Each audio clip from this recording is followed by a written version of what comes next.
like to welcome everybody back to our second panel discussion. This panel discussion, unlike the first, is going to have a little bit of a different focus. We're going to be focusing on current practices. Now, some of the topics that we're going to talk about today are going to tie in a little bit with the last time we were together. So if something redundant comes up, if you can just give a really quick synopsis of that and then get into the questions that we're asking now. So with that in mind, focusing on current practices, remember we are solving the problem at Faith Presbyterian Church in Hermitage, Pennsylvania. That they do not have a clear criteria for electing elders to serve on the board. With that in mind, we discussed a little bit last time about our different denominations of nominating leaders or elders to serve. I was curious, and I'd like to start with Russ again, if you don't mind. What would you say is the strength to your system at the Alliance Church? Okay, well, like I mentioned before, we always give the nominee time to think about time to meditate on it, pray about it, and make sure that they feel that they're actually a good fit for the position. And I think that's a big strength, because it's not something that you're supposed to take lightheartedly. Unfortunately, a lot of people, or a lot of nominees at different places that I've been, it's more of a matter of what's practical. Like, we just need to fill a seat, so let's just grab anybody and put them in there just so we have a body in there. And that's really not what it's at all supposed to be. And I like the fact that the elders pray about it, that the nominee gets time to pray about it. They actually sit back and think about it before they make a decision, and they're well informed about what the decision is that they're making and what the responsibilities would be.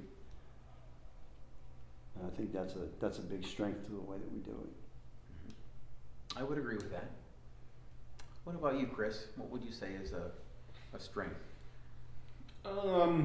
Getting more people involved. Obviously, if we have a nominating committee of 8, we're looking for a consensus among the people that we think are appropriate fits for that selection. So getting that consensus helps us, I think, in some sense, to make sure that we're picking the right people. So if there are 8 people voting and 7 people said, I nominate this person, that's going to give us a pretty good indication, like, hey, the people of the church would really be behind the leadership of this person. I would definitely agree with Russ. You cannot discredit the amount of time that should be given and sobriety to prayer and consideration about serving in those roles. So I like that part of our process as well. Very good. John, what do you have to add there? So I thought one of the strengths of our process is, while I think somebody can nominate an elder in our meeting from the floor, typically they come out of the nominating committee. And usually on that nominating committee, there are people serving in that role that were past elders.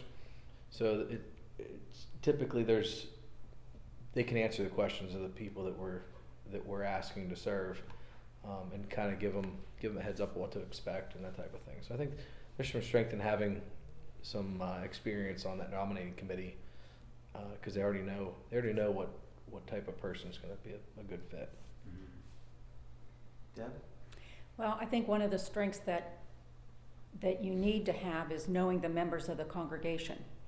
And to be on the nominating committee, I think that you should be a member there for a few years, and you do know the members of the congregation and can identify strengths of someone that could serve. Mm-hmm. Very good. Now, Deb, let's do the opposite of that question. We just talked about strengths. What would you say is a weakness?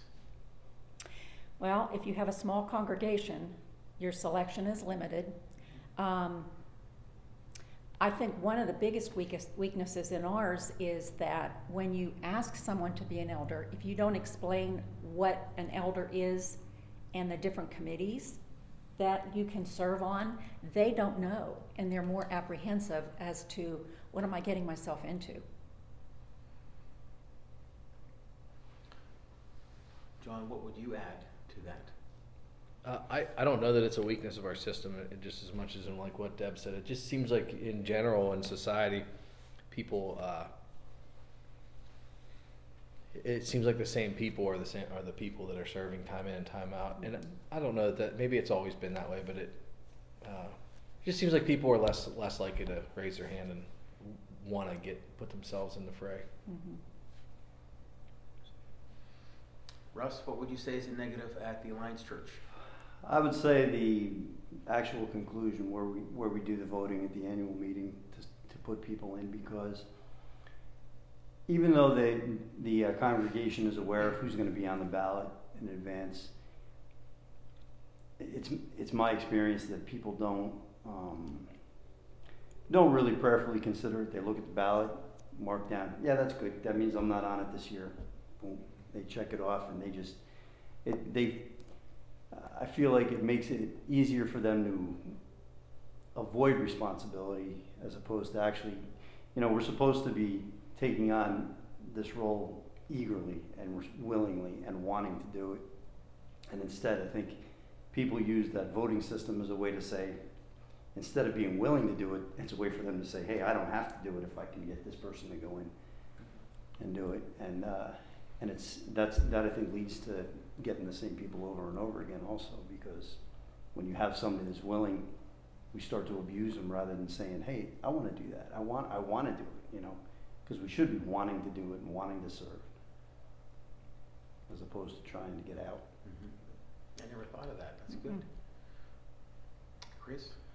I guess I can speak to the other side of kind of Deb's coin. Like, we have a fairly large congregation. We're not a mega church or anything like that, but we have average attendance of about 400 people. So it's harder for that many people to know each other very well.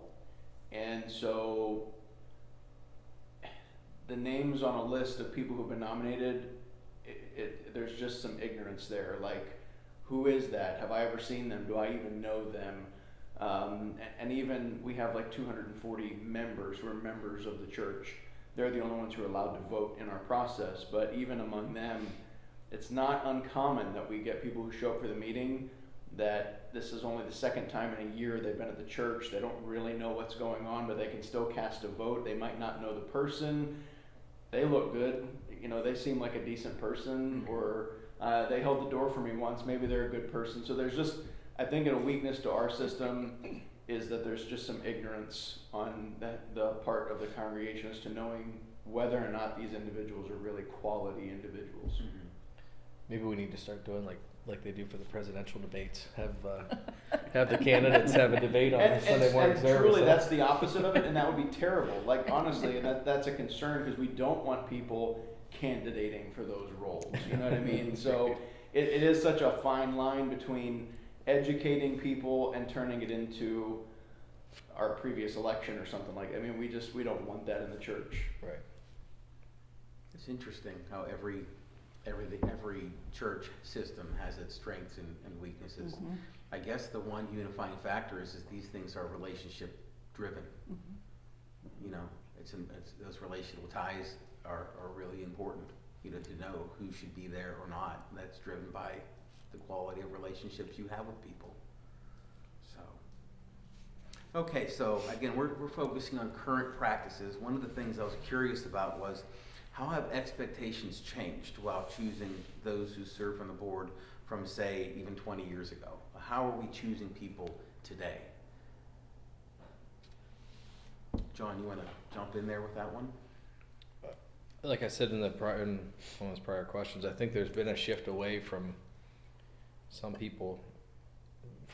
many people serving. It seems like people have found it easy to kind of back away. They get so involved with their kids' sports or whatever. Just another meeting at the church is just one more thing on their plate, and it seems like we get a lot of people that don't want to participate for those reasons.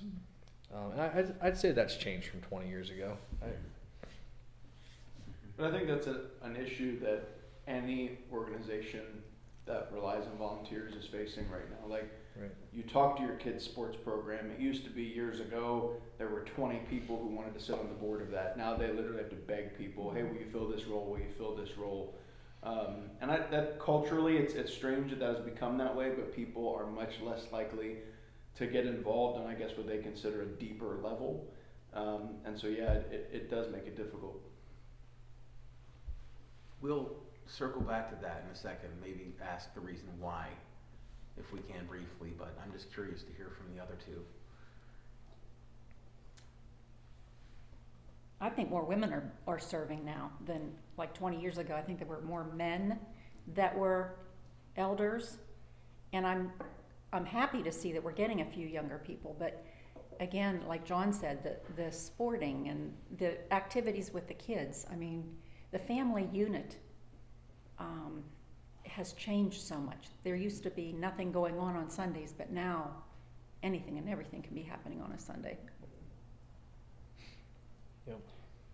Yes, that's that's sad, but you're right. The family unit has changed that way, which has made a big change. I mean, I think when you're talking about the expectations, though, I mean, I can remember 20 years ago or so when I was on the first church board that I was on. There was never a question that on whatever night it was, Tuesday night, Wednesday night, whatever night we had a board meeting, everybody would be there. And now I find that, you know, sometimes when we're even asking people, it's, can you be there most of the time? Because it's almost like we're expecting right off the bat that you're going to be too busy to show up when you're supposed to. And again, with the family unit falling apart the way it is, or changing the way it is, we should be setting an example for our kids by saying, hey, this is priority. You know, Right. this is something that we should be doing because we want to do it again. It's supposed to be something you're eager to do. And if you can't show direction, I mean, like going back to to 1 Timothy when he's talking about what's important in church leadership, he's talking about being above reproach, about being, you know, if you can't be the head of your family, if you can't run your family, how can you run the church? Yes. So in order for you to run the church properly, you have to be grounded. You have to have your priorities straight and be an example. It's interesting, like Deb said, about more women are stepping up into leadership roles in the church. A friend of mine and I, before I came to this, we were talking about this issue, and their church says the same thing. They used to only have men served on their elders, and some of the women that are currently involved in leadership of their church said, yeah, we were okay with it traditionally being that way, but the men weren't stepping up. So it's kind of interesting. I know, Chris, you guys are holding a men's, kind of a men's outreach thing to try to, the men need to be men and step into these roles. Otherwise, we need the women to come and pitch in, So it takes leadership, and if the men aren't going to do it, then the women are going to have to help. So. But I really appreciate, and I'm actually sad, so this current term that we only have one female serving on the board, and she's going to be coming off. I have come to greatly appreciate having the insight of a woman on the board, because I'm not a woman and I can't think of the things that they do. And same for my staff, having women on my staff. I could go really long into this and I won't, but I really believe that if you go back to the beginning of creation, when God says that he created them male and female in his image, he put part of his character and image into both of us that none of us can fully embody. So having both to serve in that role really fills out the room with the character of God for leadership, and I really appreciate that. That's great. Well, there's the going back to the man taking responsibility. We heard earlier today in Joshua 24:15, as for me and my house, we will serve the Lord. He made a personal decision for himself, but he also knew that he was the primary influencer in his family. And I do think that we've seen a regression of that in our society today. And a picture of that, unfortunately, is in the church. So maybe there will be an uptick in that if we start focusing more on that. So one of the things that we all have in front of us, it's being recorded right now for us, is these phones that are in all of our lives. I was wondering how technology has affected the expectations for those that serve on the board. And who'd like to take a crack at that one first? I will. Technology is good in some ways because there's more communication with texting and email, so it's more instant instead of the phone calls all the time and trying to catch up with people when they're working or doing other things. Research and outreach with the internet is good because you can do a lot of research in the evenings, and I've done that a lot. But one expectation that I really, really think is very important is not airing dirty laundry on the social media. And that's huge, I think, especially when you're an office holder at the church. Well, and that also might taint your future potential Yes. as well Mhm. before you're elected somewhere. So they jump Correct. on your, Facebook page and, they're seeing things they shouldn't see, or you're saying things you Right. shouldn't say, and now that you might have done it to be funny or out of jest or went through a small period of your life, but Right. now that's there forever, It is. so. And employers look at Facebook when they're looking for potential employees. And it's interesting because I think among millennials and Gen Z, there was a period of time where they considered that almost like an infringement on their privacy. But you try to remind people that www at the beginning of the web address stands for World Wide Web, Yes, meaning that Right. what you put on there, you gave to the world. that's right. And it's such a hard concept, I think, for those youngest two generations to Yes. really grasp, because that's the world they've grown up in. So Mhm. they maintain a semblance of the concept of privacy, but thinking that I can say anything I want on the internet and it Yeah. still belongs to me. Freedom of speech cuts both ways. Yeah, That's yeah. right. Yeah. The one thing I thought about when I read this question, there's not as many excuses for missing a session meeting. I know we've in the past used the ability to FaceTime or whatever to bring people's opinions in who maybe weren't able to make it to the meeting. Mhm. So that's I guess that's a positive that there's not as many good excuses for missing Right. that session meeting. Right, you can be out of state, whether Mhm. it's for work or pleasure, and hey, can you be available for, Still an hour call and in a for half? an hour meeting. Yeah. Correct. And that has to be the responsibility of the person out of town. I mean, because we have people that go away for 2 months to California or 3 months to Florida, and that's a long time to be away Mhm. for meetings. I kind of thought of it a little bit differently, I guess, than the airing dirty laundry bit, which is certainly true. But I was thinking that all this technology with everybody being on Facebook and Twitter and all that, people have lost the ability to socialize. Mm-hmm. And so how it changed to me, the expectations or whatever in the board is when you get younger generation coming in, they don't know how to sit down and discuss something when there's a problem. They have a hard time focusing, and having an interactive discussion because they just want to say their piece, turn off their computer kind of thing and walk away, or Be done. not a listen. certain number of characters or less. Yeah. Yeah. Like there's no ability to have an interactive discussion to solve a problem. It's my way or the highway. And that's a problem that I see, that I think technology has a role in. Mhm.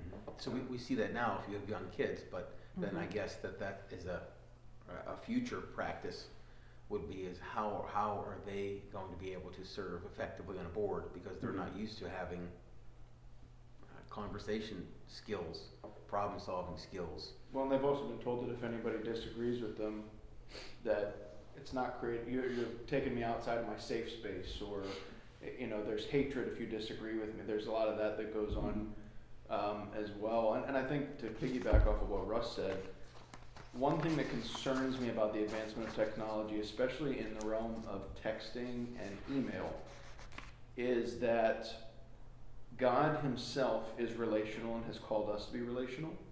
And the overusage of texting and email take the relational aspect of what we do together and just make it informational.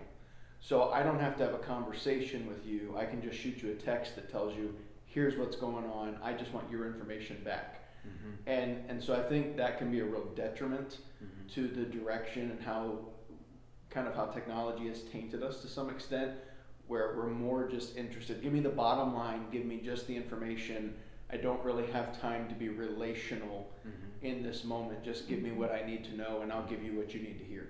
That's a very good point. It reduces everything to becoming mechanical. That's a very good insight. So let's think about cultural expectations. Certainly things have changed along the way. How have cultural expectations changed the way people are selected to serve on the board? So with the shifting world around us, has that affected the way we elect people, the people we look for? Chris is saying yes. I mean, yes, it's a touchy subject, obviously. Culturally speaking, we have, I mean, even in the church now, we have conservative and liberal theology, and that's something that the church has to become even more and more aware of, because it's not even a safe assumption anymore that everybody thinks the way that I think or thinks the way that their parents thought in the past. And there seems to just be a lot of ambiguity about the way different people see different topics. And so I think it requires a lot of extra conversation to some extent, being very clear, you know, as we're kind of discussing the clear pathway for the church. And just to throw this out there, at the risk of starting any arguments, but even things like, you know, for us as a church, we have statements on sexuality within our bylaws to help people understand that we affirm marriage between man and a woman, and then it kind of creates beyond that point an understanding. If you're serving on our board or you're about to serve on our board and you don't believe that, there's probably going to be an issue serving on our board, because you don't hold to that same, what I would call a biblical principle, but because we live in a postmodern culture where everybody gets to assign value and meaning and understanding to every plausible concept, I see it this way and that's right for me, and you see it that way and it's right for you, and we'll just agree to disagree. So I feel like culturally that really shifts the way that you're looking, especially that those younger two generations, really only millennials at this point.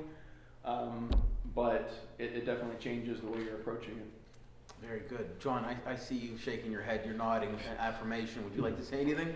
I thought about doing a joke and like sliding my chair back quick and saying I'm out of here, but no, I agree. I agree with everything Chris said.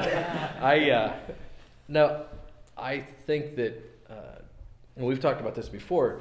There does seem to be more of a push that would have never been there before of having, you know, equal representation on our session or on our board. And I don't think that would have even been brought up in the past. And, you know, with the discussion about, you know, having more and more women serving on the board, I don't have any problem with women serving on the board. I think it is additive, like Chris had said. But I don't think that it should be how we measure who is, you know, we should be kind of putting our blinders on just as we would with race with regard to that. We should be selecting. We shouldn't be looking for just this equal representation. We should be looking for people who are qualified to lead our church. You mean like in regards to almost like an affirmative action, like Yeah, we want to make sure we have at least 2 women on the board. So yeah, it shouldn't even be if like we that. have, even if we have 5 guys that are qualified, we still want to get 2 women on the board. Yeah, I can see that. It's interesting because our church doesn't want women on the board yet. Okay. And they, there's been some discussion about it, but we haven't changed. Basically, they're using biblical principles, you know, against it. And I'm kind of torn there because, you know, the one thing that I've always kind of stood strong on is thinking the Bible was written not to fit us, but for us to change our view of the world. And we're not supposed to like take what happens in the world and try to make it fit into the Bible. We're supposed to change the world and say, this is what Scripture says and this is what we should do. So I'm kind of torn in it. We have deacons and stuff that are women, just not elders. I kind of forgot where I was going with this. But I think that's where we have to be discerning though of what. Oh, because when you're talking about no, that's okay. When you're talking about affirmative action, you know, and stuff, I mean, I know you're kind of joking, but sure. But again, it's not because culture around us changes doesn't mean that the Scripture changes. Doesn't mean the Bible changes. The Bible you know, God's word is the same yesterday, today, and tomorrow, not it changed because, well, you know, now I don't know if I'm a man or a woman, so the Bible doesn't understand, you know, that I might be a woman, I just was born a man. No, that's not true. It's pretty cut and dry, you know. I was gonna say, I think that's where, like Chris was saying, as a church, we have to decide what things were just because that's how they were at the time, or what things are their principles that we stick by time in and time out because these are our guiding principles. But it's difficult in some of those situations, even if you're discerning about it, because once you just crack the door, Oh, I agree. things just start changing progressively, and all of a sudden you're at a place where you didn't mean to be. When you know you may have had all good intentions, but you end up going the wrong direction by that. Yeah. Well, I think, you know, we've talked, not directly related to these questions, it's things that's come up. We talk about providing expectations and clarity before someone's an elder. And I think that is just so important, whether this is, hey, let me sit down with you and here's our values, here's our standards as a church, or here, take a look at our bylaws. I think providing that clarity before people are elected is really important because it's a line in the sand to say, can you serve here faithfully? And if you're outside of those boundaries, then the answer is no, you can't, you know. So I think that's one of the big lessons that we have to be really clear on in terms of leaders is being upfront before someone's even elected, to be clear on those things. And I think that's why a pastor needs to be involved in the nominating committee, because the pastor knows more about people confidentially than any nominating committee person would. Yeah. But and just on that same note, I mean, I was on a board with a church before that.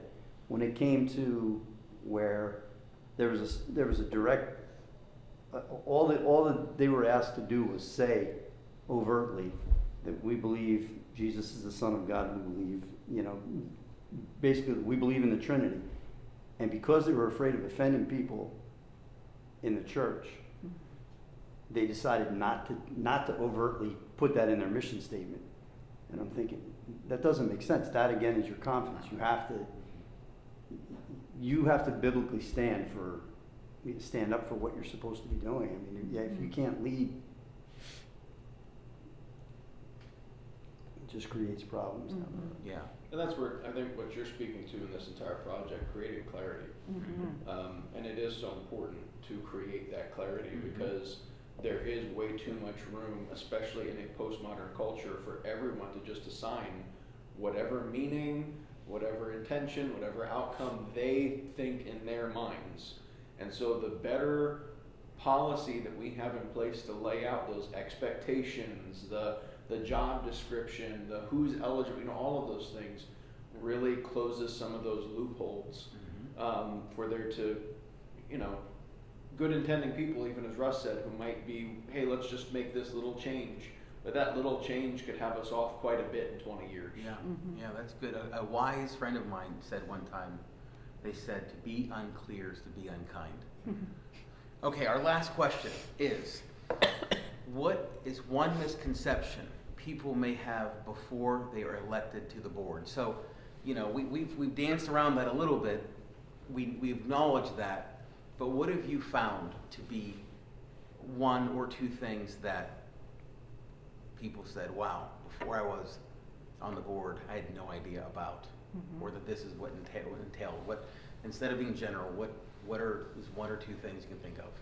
I think we talked about in the first panel. I think everybody thinks that behind the scenes it's all sunshine and roses, and really the work of the session is it can be messy at times, and you know, not that you never want to try to hurt somebody's feelings, but feelings get hurt, and there's you got to put your thick skin on when you sometimes for certain issues as you're working to discern what's right for the future of our church.